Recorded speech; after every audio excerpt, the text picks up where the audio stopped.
آج لوگ پریشان ہوتے ہیں بچوں کے حوالے سے کہ جی اولاد نہیں ہو رہی ہے، 13 سال ہو گئے، 14 سال گزر گئے، اولاد نہیں ہو رہی ہے، ہم نے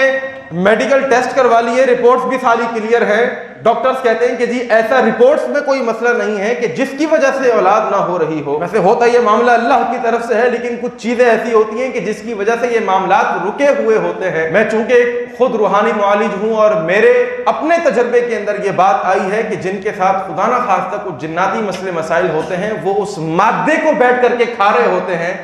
اور معاملہ جو ہے وہ آگے نہیں بڑھ پا رہا ہوتا۔ تو اس کے لیے ایک تو دعا میں آپ کو بتاتا چلوں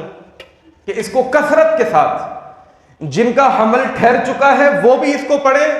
اور جن کے ابھی اولاد ہونے کے کوئی چانسز آگے نظر نہیں آ رہے، کوئی اسباب نظر نہیں آ رہے، وہ بھی اس وظیفے کو کثرت سے چلتے پھرتے اٹھتے بیٹھتے آتے جاتے جب بھی یاد آ جائے اس کو لازمی پڑھتے رہے۔ قرآن مجید کی دعا ہے ربی حبلی من الصالحین،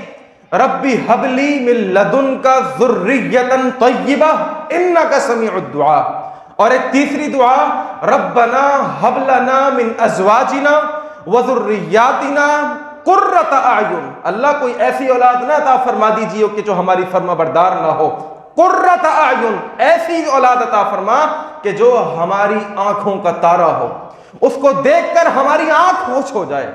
ربنا حب لنا من ازواجنا وذریاتنا قرۃ اعین وجعلنا للمتقین اماما۔ ان دعاؤں کو یاد کیجئے، اللہ کریم تمام بے اولادوں کو اولادیں عطا فرمائے، اور کثرت کے ساتھ استغفار بھی کیجئے۔